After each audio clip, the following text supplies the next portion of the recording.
Good morning, friends. Happy Saturday. Welcome to another Coffee with Kim. Little different background this week. I'm not in Daytona anymore, so back to the cold, back to the tundra here. But nonetheless, thanks for tuning in last week if you did. It was a fabulous escape, much needed for all purposes. So anyway, welcome again. Thank you for tuning in. I'm going to bring you some information this morning. Be a little bit shorter today, folks, but that's okay. I don't need every video to be extremely long. I just want to connect with you, share the information that you might be waiting for, and certainly answer any questions that you have. So by all means, some of you are really good about sending me messages when I'm not live. I don't mind hearing from you at any time, whether I'm live, whether you watch this afterwards. So just know that I will respond. I will get back to you. I may even address it on a Coffee with Kim, etc. But anyway, welcome back. Couple of things for us here locally as far as upcoming events that I do want to bring forward and hopefully have the community show support for. But we have the Aberdeen Humane Society Bow Wow Boogie, which is next Saturday, okay? So that is the 5th of March out at the Ramkota. If you have not bought your tickets, I highly encourage that you do. Better yet, try and get a table together so you can all go, all sit together, whether it's a sponsorship through a business or individually. It is a fabulous event. It's one of their biggest fundraisers. I sat on that board for quite a long time. And this event is always a really fun event, let alone, like I said, our biggest fundraiser. So again, Bow Wow Boogie next Saturday. Good morning, Mom. We'll chat soon, okay? Also, the Home and Garden Show. You guys, this is out at the Expo. This is the 21st year of the Home and Garden Show. Okay, that is the Aberdeen Home Builders Association that sponsors that. You will find numbers of vendors out there, okay? Whether that is... so you're going to start off, you're going to find people that are doing lawn care. You're going to find people that, electricians, plumbers, etc. Anything that can be working on your home. Landscaping, ideas for you. Many a times there's outdoor fireplaces, even indoor fireplace options, but they show you all sorts of things. We will actually be out there through Genesee Agency. So make sure you swing in. That is from March 4th through the 6th. Days, the times each day do alter, but make sure to swing out there. Hopefully the weather is going to be nice and allowing that to happen, okay? The Hub City Radio Bridal Showcase, that is actually out at the deck. That is March 6th at noon. Okay, so just a couple of upcoming community things that I like to talk about if I do know that there's some major events happening. You guys, I can't cover everything, so I'm not trying to pick and choose specifically, I guess. I just happen to look through some of the events, pull a couple each week, and go from there. So if there's anything that you ever want to be discussed on here or told to a large group of folks, let me know. I can always bring that up as long as I've got that week in advance notice, okay?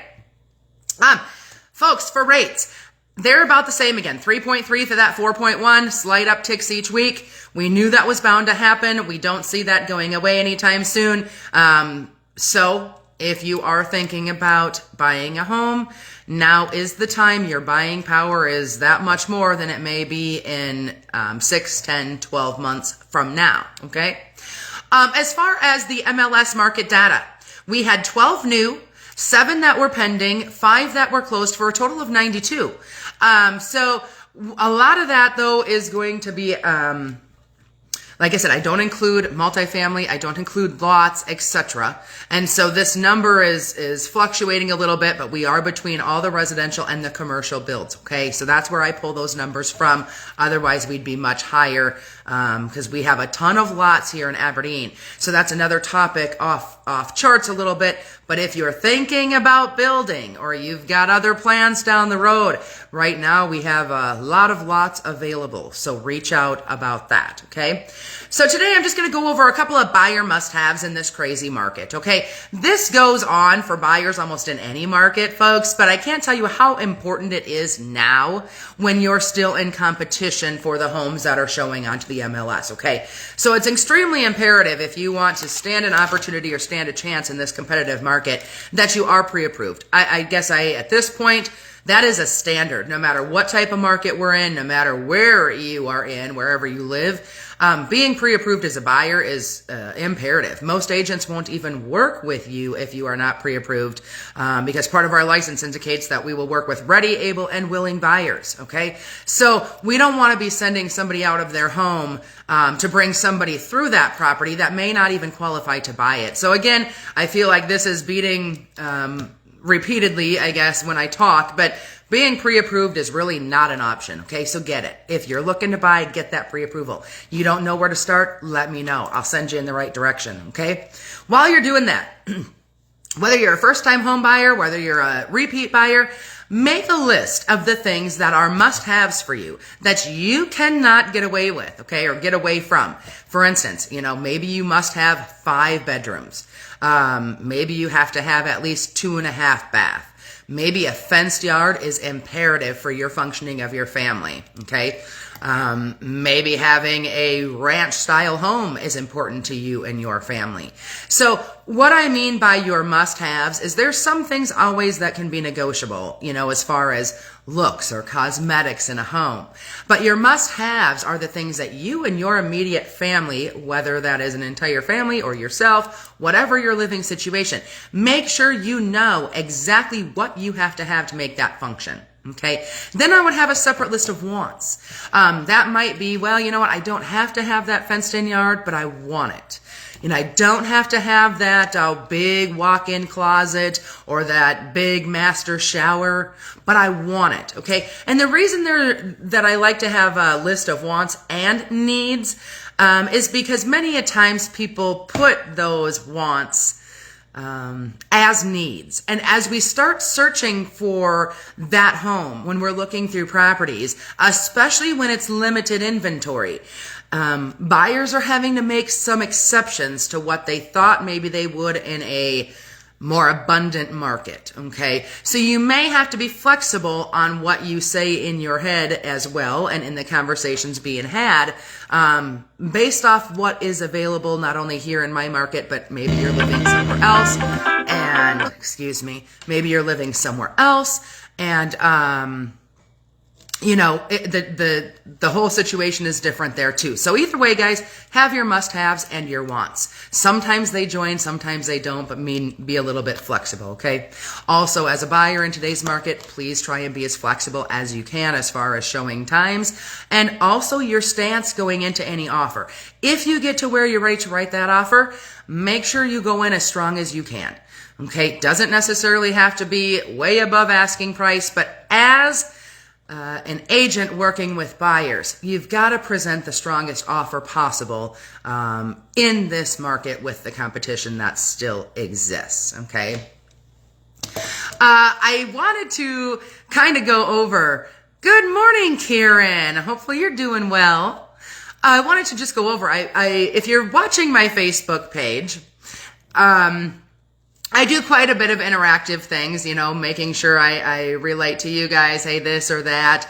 Would you prefer to be here, prefer to be there? Where would you spend money if you had it, etc. So I thought it was quite interesting. Got quite a bit of engagement out of where people would spend money if they had an extra $10,000. Okay.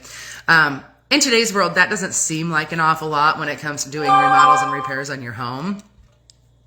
But 10 grand is 10 grand. So we got people that were, I'll do bathroom, I'd do a kitchen. Somebody indicated they wanted a workout room. Somebody said, they wanted to have a large master. So I guess I'm going to ask that question to all of you live. If you had an extra 10,000, what would you do with it? Where would you apply that? And I guess by that, I do want it to be house related. Would you work on the inside? Would you add on? What would you do? What would be your biggest thing? And maybe for some of you, it would just be simple cosmetics. I just want to update that. I want to update my flooring.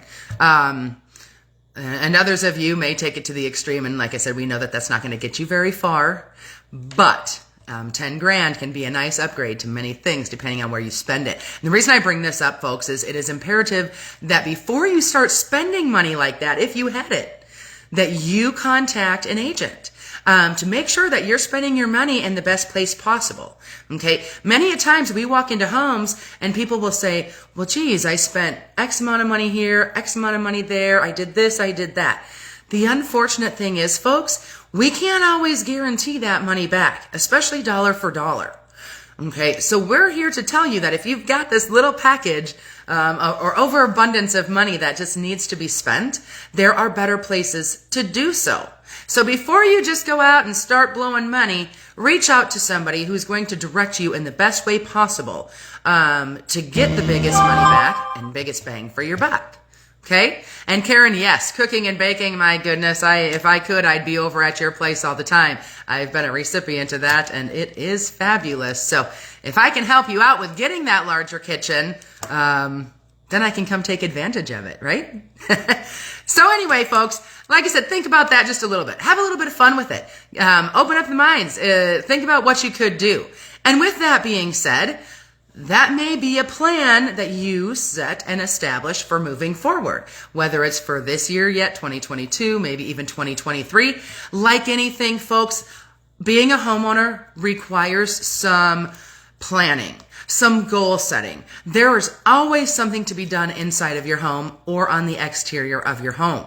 And so I encourage you to set some goals. Make it for this year. Make it even into next year.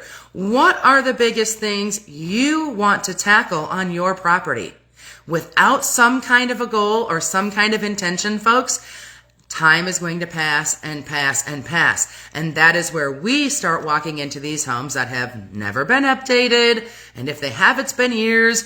And I'm not talking just cosmetics. I'm talking all things, electrical, plumbing, radon testing, sump pumps. Okay. So start thinking about those things that could benefit you now and also long-term on resale for your home. Okay. So I'm going to let you all go for now. Plan to join me again next Saturday. We'll do the same thing at 9:15. In the meantime, if you have any questions or you're curious about anything specific, please do not hesitate to reach out to me. Like I said, I'll either address it with you on an individual basis or I'll bring it up at a coffee with Kim, thinking maybe others are having those same thoughts. So please, no question is a dumb question. I welcome all, even if it's just, hey, these are my thoughts. What do you think? Am I far off? Let me hear about it, okay? So in the meantime, enjoy your week. We will chat with you next Saturday, if not before, and I look forward to seeing you then. Bye-bye for now.